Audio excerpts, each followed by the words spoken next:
Assalamualaikum warahmatullahi wabarakatuh. Waalaikumsalam. Alhamdulillahirabbil alamin wa bihi nasta'inu ala umuri dunya waddin. Wassalatu wassalamu ala asyrafil anbiya wal mursalin sayyidina wa habibina Muhammadin wa ala alihi wa sahbihi ajmain, amma ba'd. Tentang permasalahan untuk mengobati di dalam satu rumah tangga yang mengalami problematika rumah tangga. Jadi didasarkan awal mula penciptaan Allah Subhanahu wa taala, di mana Dia telah menciptakan Adam dan Sayyidatuna Hawa. Mulai semenjak diciptakannya manusia itu pula Allah taala mensyariatkan adanya pernikahan, adanya hubungan keluarga. Nah, untuk menciptakan agar supaya terjadinya satu rumah tangga ini menjadi rumah tangga yang sakinah, mawaddah, warahmah, tentunya harus memiliki ada beberapa syarat dan beberapa hal yang harus diperhatikan. Saya kira syarat yang pertama adalah adanya komitmen ya dalam rumah tangga itu sendiri, dalam arti kata bahwa bila dia memberikan satu contoh di dalam perkataan, maka ia juga harus mencontohkan di dalam amal perbuatan. Itu yang pertama. Tidak mungkin seorang rumah tangga, kepala rumah tangga seperti seorang ayah atau seorang bapak, dikala dia memberikan satu pelajaran lewat ucapan, misalnya dia memberikan nasihat kepada istrinya atau kepada anak-anaknya dengan ucapan-ucapan seperti taat kepada Allah Ta'ala, jangan berbuat maksiat kepada Allah Subhanahu Wa Ta'ala, jangan meninggalkan sholat dan lain sebagainya. Tapi di dalam hidup yang nyata, sang bapak ini tadi malah justru sebaliknya gitu. Latar belakangnya bapak ini tadinya adalah seorang peminum khamr, seorang yang jauh dari Allah Subhanahu wa taala, jauh dari perintah Allah Taala dan Rasulnya, sehingga tidak ada alasan baginya. Nah, dikatakan oleh Imam Ghazali bahwa ucapan dan perbuatan itu jauh lebih yang dicontoh adalah perbuatannya, bukan ucapannya. Kemudian yang kedua, rumah tangga ini didasari dari saling kasih mengasihi, adanya komunikasi juga. Timbulnya saling kasih mengasihi ini karena adanya komunikasi tadi ini. Dan bila kita dihadapkan kepada masalah-masalah seperti yang tadi dikatakan, kasusnya itu banyak terjadi di dalam rumah tangga kita. Baik rumah tangga tadi itu artinya dipenuhi dengan keilmuan, baik itu ilmu agama atau yang lain, atau dipenuhi dengan latar belakang orang-orang yang ahli ibadah mereka, misal mereka adalah anaknya ulama atau anaknya seorang kiai dan lain sebagainya, maka tidak menutup kemungkinan suka dan duka.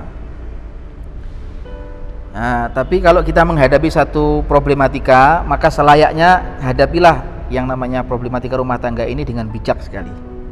Semestinya seperti itu.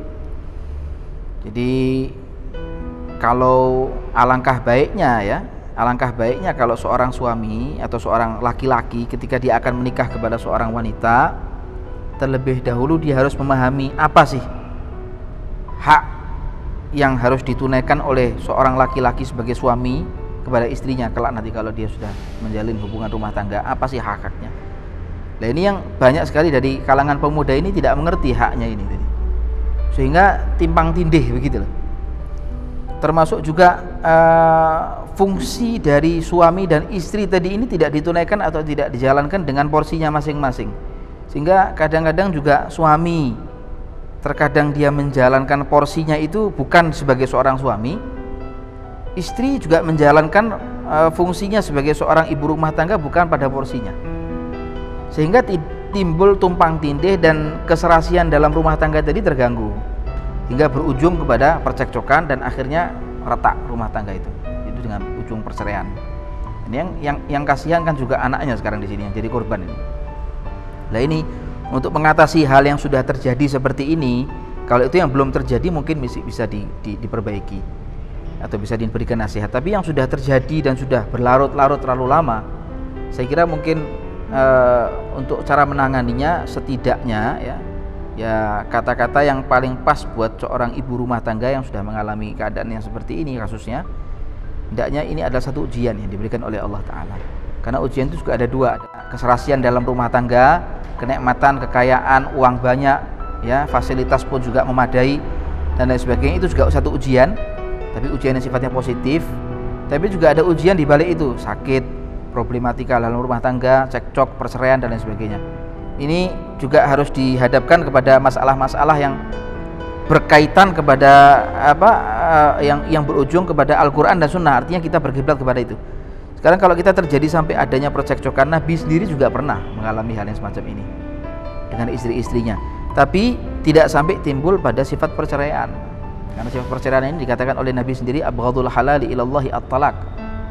Satu perbuatan halal tapi yang dibenci oleh Allah Ta'ala adalah talak. Jadi perceraian adalah satu jalan pintas. Kalau sudah tidak menemukan jalan lain, buntu jalan tersebut, tidak ditemukan arah yang baik untuk dilanjutkan hubungan keluarga tadi ini, kecuali harus dengan cara seperti ini, ya sudah, tidak apa-apa ini. Itu pun jalan terakhir itu artinya. Nah, suami yang seperti ini saya kira mungkin harus banyak lebih mengetahui bagaimana porsinya dia sebagai seorang suami, haknya kepada istrinya. Apa haknya suami kepada istri? Di antaranya dia harus betul-betul tahu, agama sudah mengatur lewat Nabi Muhammad SAW bahwa seorang suami harus mengayomi istrinya, harus sayang kepada istrinya. Maka tidak boleh satu masalah di luar rumah tangga dibawa ke dalam rumah tangga, tidak selayaknya. Begitu pula masalah di dalam rumah tangga lantas dibawa ke dalam keluar rumah tangga, ke pabriknya, ke kantornya, ke kawannya, ke lingkungannya, ke masyarakatnya. Tidak selayaknya seperti itu. Sehingga supaya bisa mengatur porsinya lah. Manusia hidup di dunia ini kan tidak mungkin ya tidak ada yang punya problem, mesti punya problem semuanya. Cuma tinggal caranya mengatur masalahnya masyarakat ini bagaimana, baik kepada masalah pribadi atau kepada orang lain, itu kan juga ada. Ya, artinya di sini seorang suami sebelum dia berumah tangga, sebelum dia memilih seorang istri, pilihlah seorang istri yang solehah, dari keturunan orang-orang yang soleh, kemudian juga dari rumah tangga yang dikenal oleh dirinya, kemudian dia juga tidak canggung kepada mertuanya dan lain sebagainya. Toh nantinya juga akan keluar anak-anak dari sulbi atau dari rahim sang istri tadi, itu adalah anak-anak yang sifatnya seperti keluarganya istri nanti.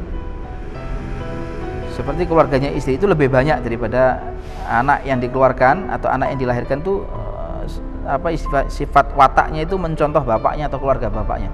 Jarang terjadi itu. Biasanya yang banyak terjadi itu adalah anak yang dilahirkan itu akan mencontoh sifat ibunya dan sifat saudara-saudara ibunya. Seperti itu. Ya, gennya itu lebih banyak ke sana katanya.